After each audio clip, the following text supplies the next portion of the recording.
All right, sweet. All right, my friends. Well, I am excited to introduce Libby Kimball from CakeMamaShop.com and the Cake Mama or Cake Mama up in Bangor, Maine. And even though I'm from Maine, I still like to call it Bangor, but because I'm from Southern Maine, Libby, and I've never even been to Bangor until just about a month ago. But anyway, so here's a great. I just want to just once again the independent business owners that you all can frequent and that you should frequent. We've got to get back to same group preference. And that just means if you find a company that does business who reflects your values, I don't care what color skin they are, I don't care who they voted for, but if they are same group preference, that they're supporting your values of independent liberty and freedom, man, you got to be on there, because this is what we've got to do to make a stand against the oligarchs that are taking over. So, and I'm putting words, what I'm saying, I'm not saying goes to Libby here, but we'll let her talk in here a second. But here's Libby Kimball from Cake Mama in Bangor, Maine. So Libby, thanks so much. And here's her website, CakeMamaShop.com, which we'll bring on, we'll put a link in the show notes. But Libby, just let me get out of this share thing. All right, cool. So thanks for coming on board, Libby. Tell us, who are you and what's going on with Libby Kimball? Yeah, so I'm the Cake Mama. We opened August of 2020, right in the height of all things COVID. And we are a small town business owner, and we're just doing our thing. And we're not, we're not really listening to all the crazy mandates and all the crazy COVID stuff. We're just living life normal. So I get that, but on July 2020, you weren't doing Cake Mama. So what was the transition? Were you digging ditches for Central Maine Power or something like that? How'd you go about starting the business? Yeah, so I've got 4 small children. So I was a stay-at-home mom, doing cakes from our home for about 10 years, which was really difficult, making cakes with 4 children under your feet. Kind of just doing it as a hobby, but it was really something that I always knew that I was going to open a storefront. And it was January 1st, 2020 that my husband and I said, you know what, this is our year. We're going to do it. We're going to open a store, and we're just going to take the plunge, and we're going to put all of our effort and money into opening a store. We secured the building that we're in now, February of 2020. And then March is when everything kind of went upside down. You secured it, like, do you own the building or was it just a lease? No, we signed the lease to rent the building in February. All right. So we were supposed to originally open in April, but because of everything that happened, it delayed us until August. So we opened August 13th of 2020. And we didn't even, there was a time period there that we didn't even know if we were going to open, because we didn't know what was going to happen. So from April to August, did you have to pay the lease? I mean, yep. Even though you weren't able to occupy the building and start selling product. Yeah, we took the time in those few months that delayed us. We kind of took our time with the design of the inside. Instead of sort of rushing our open, we did a lot more to the inside of the building, and just kind of, made it special, extra special, the way we wanted it to be. Not knowing when we were going to open, just kind of taking our time. But yeah, we still paid our rent every month, even though we weren't open or using it.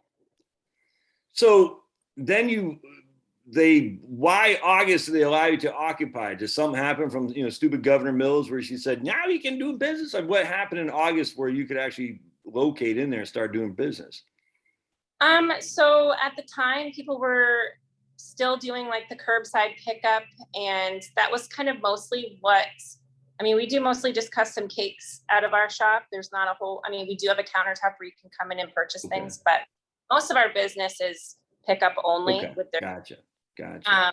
And there weren't, even though people weren't having big gatherings and big parties, it still sort of worked out in the sense that a lot of our customers were saying things like, we're not having a big party, but we really want to have a special cake. And so they were still ordering, and we were still getting interest in having a custom cake made, because it was sort of a way to make whoever's birthday special, even though they weren't having a gathering. Okay, gotcha. And you've been making cakes for 10 years. And are you from Bangor originally, or where are you from? Okay. And old Bill, he's from Bangor too? Yep, born and raised. Both of us, we went the Bangor school system. We both graduated from Bangor High School. Okay. So you're well known in the community then. My grandparents both taught at Bangor High School Okay. for, over 30 years. Okay, good. So you had you were known in the community in terms of, and obviously multi generations, and then both you and your husband, your children, the whole thing. And so you had people knew you from baking cakes on your kitchen, basically. And then when you opened shop, people say, oh yeah, there's Libby. We've been bought in case, so we knew already we had a kind of like an internal client base, essentially, if that makes sense. Exactly. Yeah. Okay. People our home actually before we had a storefront to pick up our cakes. And so we already had, a base of clientele. And just real quick. So folks, for you guys, I tell you, this is one of the benefits of having a community, because once you have a community, even when clowns start knocking heads with you, the community knows who you are. And this is one of the reasons we got to kind of get back to this small group community building. That way, an outsider who's just a fool, we'll get into that here in a little bit, but it can't knock you out of business, because if you're part of the community, people know that you're legit. And someone like Libby with multi-generations, but you can even be new to your local area. You just got to get in there and start making friends with people. All right, so that's cool, Libby. So I'm just curious, like the OSHA and all these people with the kitchens and all this. I mean, was that not that hard to like get the specs, the pass the health department, all that? No, it was actually really easy. They came in and they inspected us it was, the whole process of opening was, we just had to make sure that we were up to code with everything. And we didn't any issue. I was worried about that. Opening in the middle of a pandemic, we don't know what else that's gonna. But it really didn't add a whole lot because it was mostly just, it wasn't like a state law that we had to, put up glass or have hand sanitizer around. Like it was just sort of like a recommendation. And we did all of those things because we didn't want it to set us back even further, because we'd already waited so many months. Right.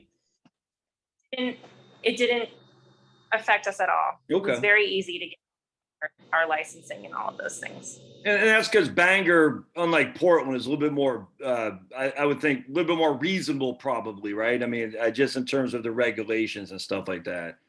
Yeah, everyone that came in here was really nice. Okay. We anyone to come in and say, you need this, this, and this for COVID. Everyone was super nice. That's interesting. My dad, he opened I'll never forget, he told me this, oh man, I mean, I guess it's probably 1990. I was in the Army back then, and he was opening a business in Alexandria, Virginia. And he said, it's not the feds that are the problem, it's the local bureaucrats, from your local, who really, put the hurting on you in terms of all the regulations and hoops you got to jump through. So another reason, folks, to get out of your over-the-top regulatory agencies and your get to a more place that's amenable to business building, that's for sure. All right, cool. So basically the city wasn't giving you a hard time. Obviously the state was kind of like, they had their hands back and they said, look, just do what you got to do, but obviously don't take too much risk.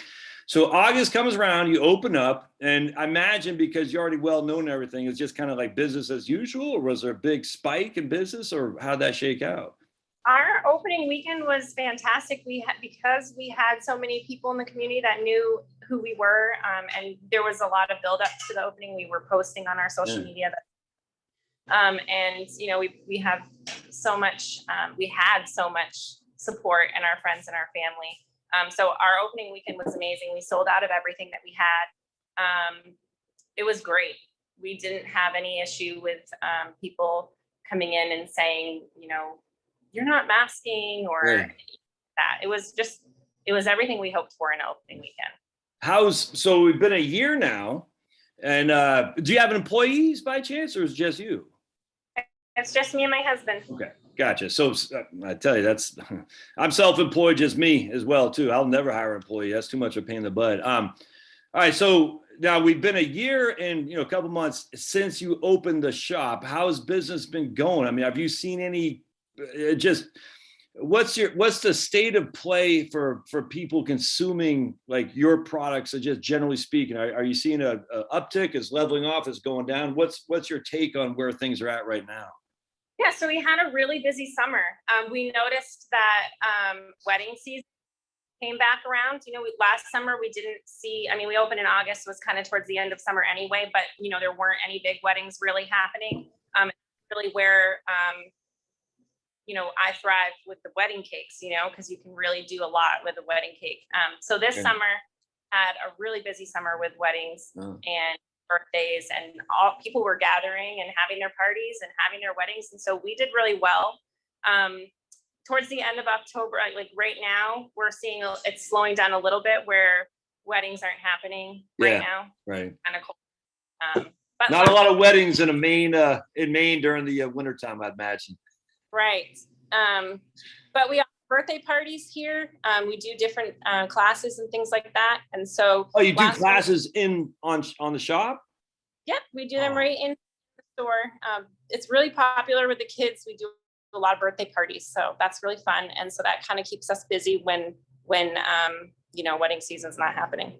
Oh man, that's fantastic. But I imagine even when you're working from your kitchen, the wedding season would kind of go away during the winter time too, right? I mean that so this is normal for kind of ebb and flow for weddings, and then the winter time's more birthday stuff and everything. Yeah. Do you all have a Costco up there? We don't. We have Sam's Club. Do you have to compete with them? Are they like, oh, I go to Sam's, it's cheaper? I literally have no idea. I just wonder if that's a competitor. We don't really hear a lot about competitors in the area. There is another cake store that opens downtown, but we just kind of look at it as there's a lot of birthdays and there's a lot of events for people, and we couldn't take it all on ourselves. Yeah. So it's fine. No, looking at it as a abundance mentality as opposed to a scarcity mentality. 100%. Right. It's amazing when you have the love of Jesus, how you look at things in abundance. You know what I'm saying?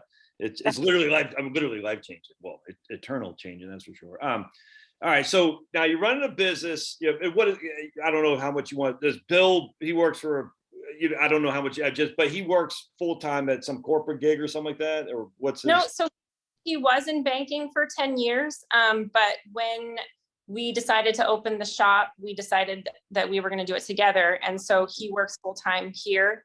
So it's just us. Oh, so Bill is working full time for the business too. Sweet. Well, the first thing that everybody's going to ask is, what about health insurance? What do you do for health insurance? That's every single person. I say, start your own firm. The first thing you say, what about health insurance? What do y'all do? We just pay privately for our health insurance.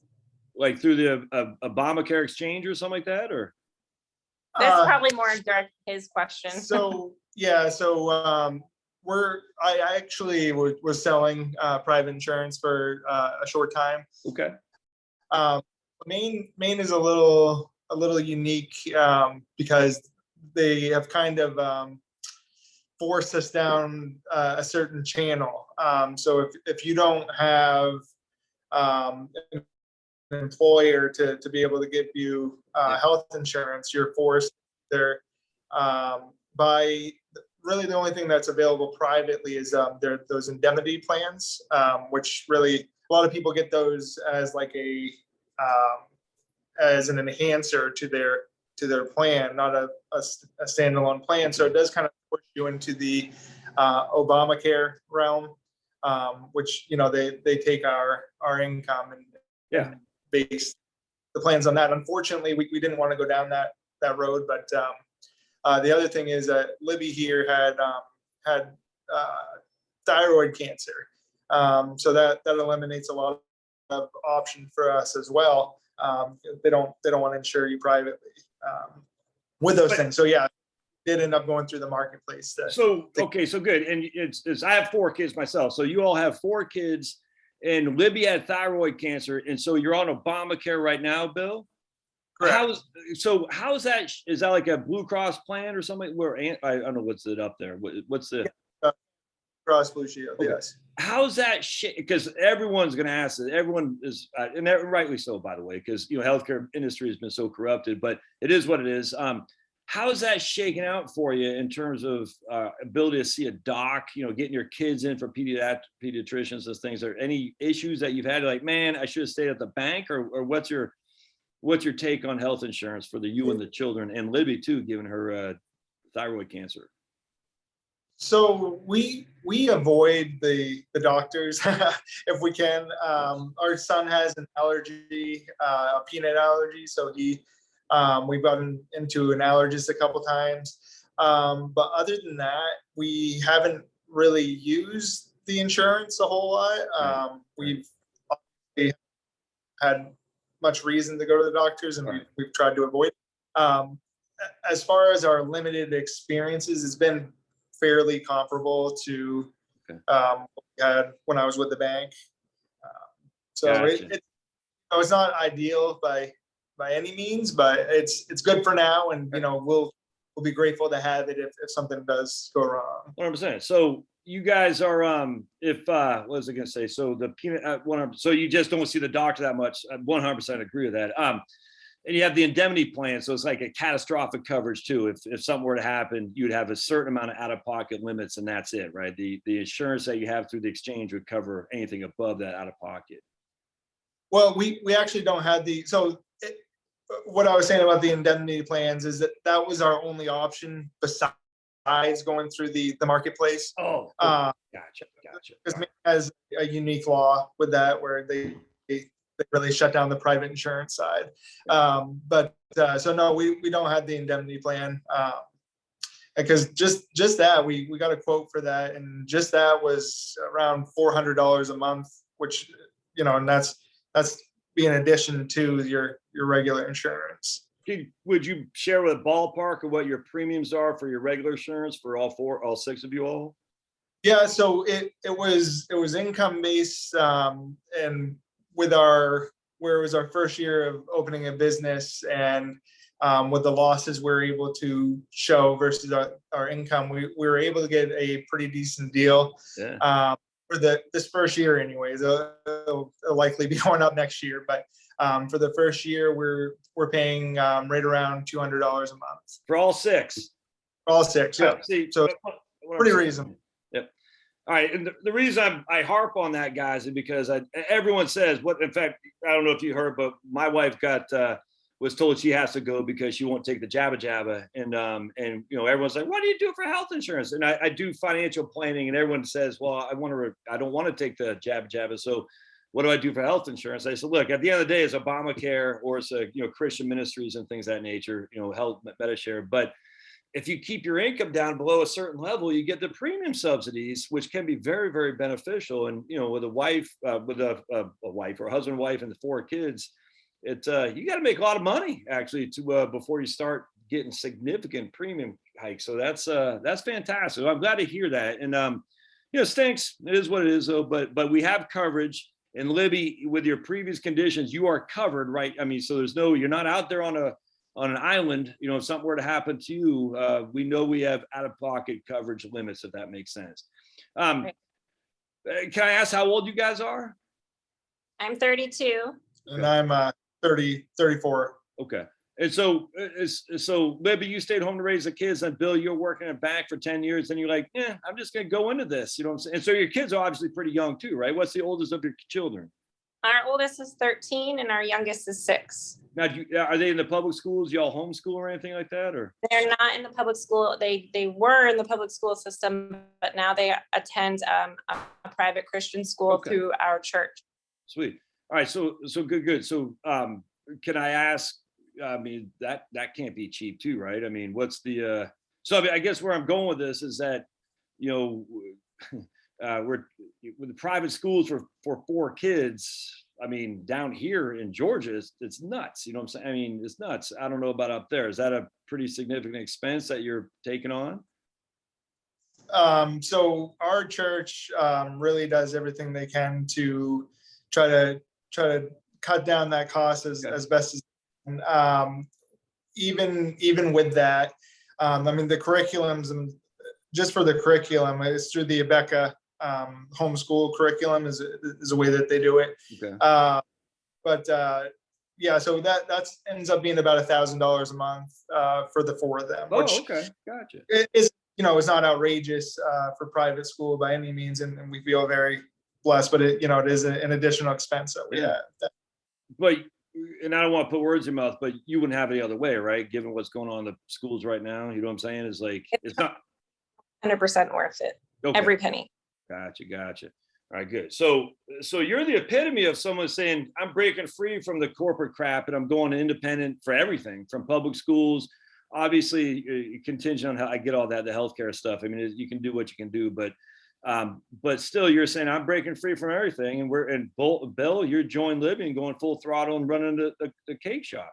All right, Yes, so then you have some clown, and I don't want to get too deep in it because I don't like to give clowns any coverage, but this guy was just an idiot, and he's harping on you guys. And the thing that annoys me about these guys, these bullies, is that your whole life is now revolved around the cake shop, because if that doesn't work, we're back to square one essentially. And have one clown kind of come up there and start giving you bad Google ratings and stuff, has that had any impact at all on the business?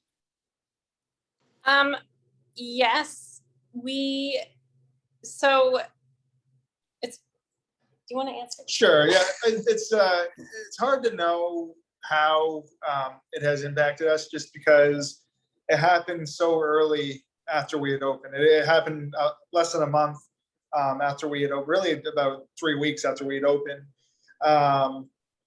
This particular gentleman beat the drum pretty hard to go after our reviews. And it turns out those Google reviews are very hard to dispute. They don't do much to do away with those. I mean, we have reviews on our page. I mean, you can go to our Google reviews right now and you can see all the 1-star reviews. They all happen at the same time. Yep. There are people who left reviews admitting that they'd never been to the shop. But they're like, but they're Trumpers or whatever assumptions they made about us. And even those reviews where they admitted that they hadn't come in, Google hasn't removed. We've disputed several times, and they're still standing. So our rating on Google is about 3.3 right now. There was a perfect 5. We just had a customer come in last week who said, I almost didn't come in because your Google reviews are so low. So can that work in opposite, Bill, where if people are clowning you, other people can say, no, these guys are righteous, even though they've never been there? It seems to me if it can work in one way, it can work in the other way, right? I mean, what's that about? So I did want to mention that even though we took a lot of heat and our Google reviews did get blown up and it was terrible. And it was probably one of the hardest things we've ever gone through.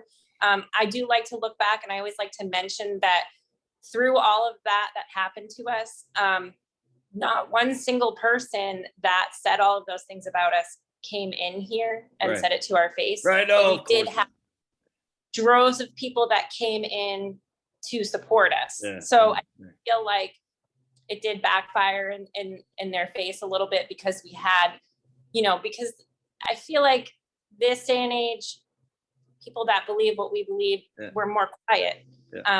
But the way they show their support is they can come in and they can tell us, we're really sorry what happened to you. We're here to support you.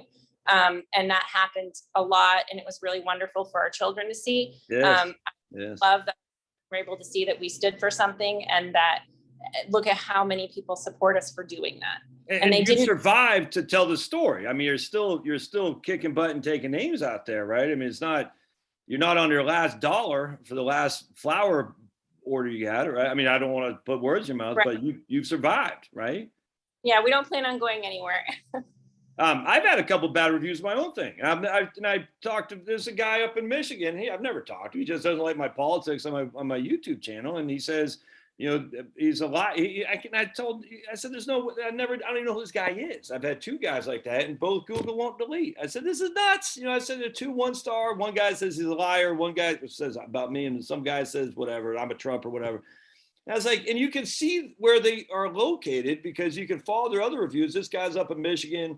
This guy's over here in Boston or something like that. I'm like, I'm in Georgia. I've never talked to these guys. It's nuts. And Google won't do anything. And I said, This is the problem with monopolies. In fact, I just did a video earlier today talking about the cattle industry because it's being monopolized. Like the whole thing's nuts. And this is the problem with Google being the monopoly. And look, my YouTube channel is via Google, and I'm grateful for that. But it's monopoly, and if they don't police up the monopolistic practices that allow people to troll you, what's this crazy, man? I don't like it. But as long as people can hear the other side. And thankfully, there's people like Turtle Boy out there who he's got no, that guy, I don't know. I mean, that guy has more guts in his pinky than I have in my whole family's. That guy's nuts because he takes on everybody. And it's wonderful because there's got to be someone out there to cancel the cancelers. And I couldn't do it. I just don't have enough gusto. But that's where I came across you guys is from Aiden on Turtle Boy. That guy's crazy. So can I ask you, like, going back to your children, what do you think they want to do, like, for their, I know they're young, but like career ambitions, are they going to go to college? Are they, looking more at a trade school? Like, what's your thoughts on where you envision them? And obviously they're individuals, but where do you see them 10, 15 years from now? Yeah, our whole vision on our children's futures really changed over the last year. It used to be, get a scholarship with your sports athletic ability and go to a big university and get a 4-year degree. But since we've joined our church and we're really immersed in our church and we love it, our whole vision is more about God and focusing on his word and doing his work. Yeah. So ultimately it will be their decision. And we'll support them in what they decide to do, but it's not about going to a big liberal university. Yes. Right. All that comes with it. Do you think, yeah, go ahead, Bill, you're getting ready to say? I was going to say, several of the young people who have gone through the school that our children are currently attending, they have found alternatives for post high school, like Liberty University, for example, like Christian universities that you can do online, things like that. And that seems to be kind of falling in line with what at least our oldest girls are interested in at this point. But we're still a ways off from that, but that seems to be the path that they are looking at. You get, what's your boys girls combination? What do you have? We have 3 girls and 1 boy. Right. Yeah, I got 2 and 2. My oldest are girls and my youngest are boys. Where's your boy fall in?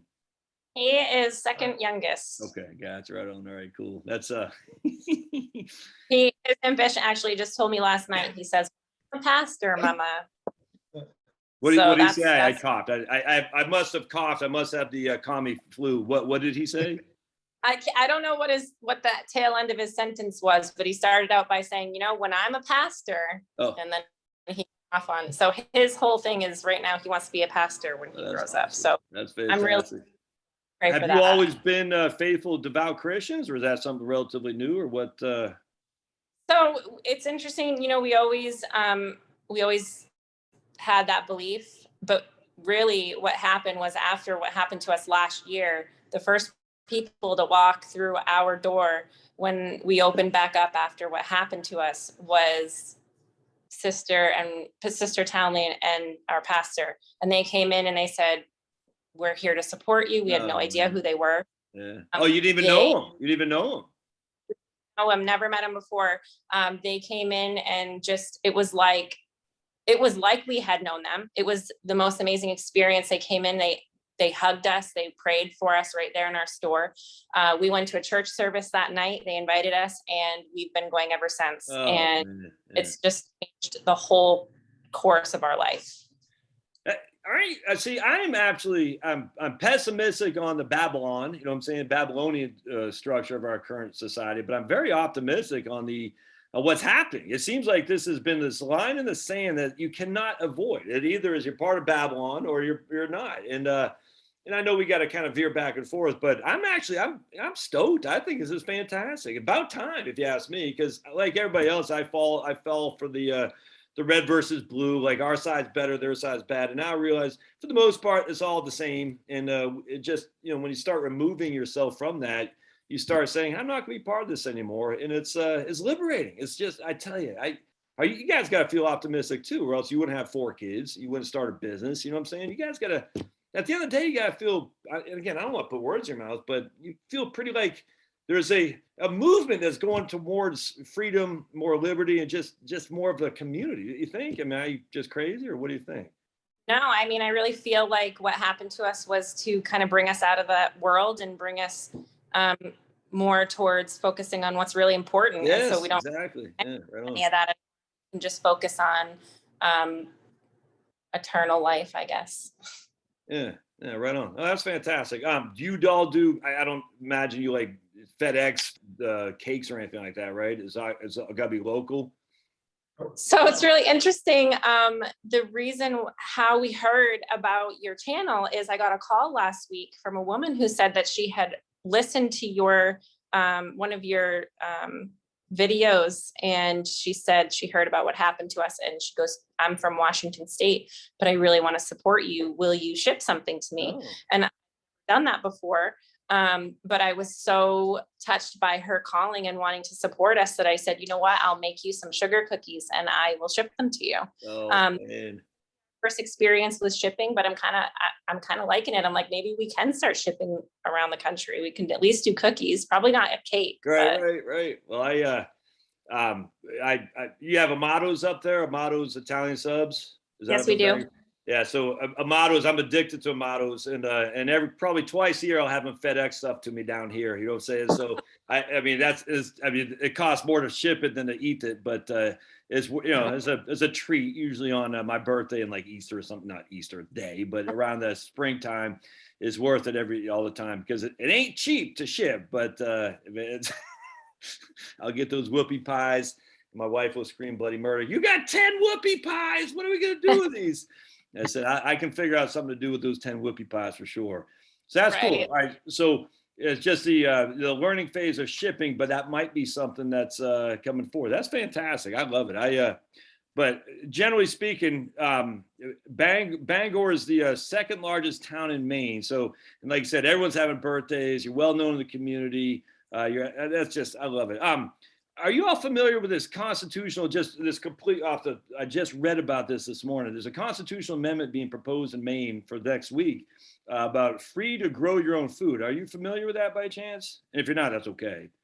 All right. No. It looks fantastic. And I did a video on that this morning because, Maine, I think LePage signed it, but you have the right to buy raw milk from, a guy or a lady who sells raw milk on their farm or something like that. And it's like they're even trying to expand that where you have a right to grow vegetables, have a garden, essentially, if you want. The government can't say this, you can't have vegetable garden, you can't do this. And that's pretty cool. I said, man, even though you got a crazy governor, Maine still has a lot of righteous people up there. It's awesome. And I just think that constitutional amendment, again, I'm somewhat ignorant about it, just read what it looks like, but it looks fantastic. So if you're not familiar, definitely familiarize yourself with it and tell people, say that might be something of interest, because I tell you, there's more self-sufficiency where you got to grow your own food, support local people who are doing that, from the caker to the candlestick maker. You know what I'm saying? It's fundamental for this change. I love it. All right. And we'll stop here, but any last, so I'll put links in the show notes for your website. I'm not on Facebook. I presume you're on Facebook. I kind of am, but I don't ever look at it. Are you guys on Facebook? You can find Cake Mama on Facebook. Okay, yep. Cool. So I'll put a link in there for everyone who wants to contact Bill and Libby. And again, she said, again, I don't want to overpromise, underdeliver, but she did send sugar cookies for the first time, and so hopefully that might be something she can do too. But it's just Bill and Libby, folks. So inundated with business, man. Let's keep them hopping. That'd be fantastic. Any last thoughts? And don't hang up yet, because I'll stop recording here in just a second. But any last thoughts for the audience, guys? Have anything? Just for anyone facing ridicule in their community for standing up for what you believe in, you just gotta remember, there's more of us than there are of them. Yeah, we're 100%. quieter, but we are loyal. And if you surrender to Christ, he will take care of you. But isn't it amazing that the apostles saw everything that Jesus did, and yet they scurried from him when he was being crucified? And it's just amazing what people will do. I mean, the people who wrote this book, I mean, we got James, the whole thing. And I'm sitting there, they saw what Jesus did, and yet they still ran away. But then they came back. This is where my conversion, so to speak, came. I was like, wait a second. So they saw the miracles Jesus was performing, and they ran away from when he was being persecuted and crucified.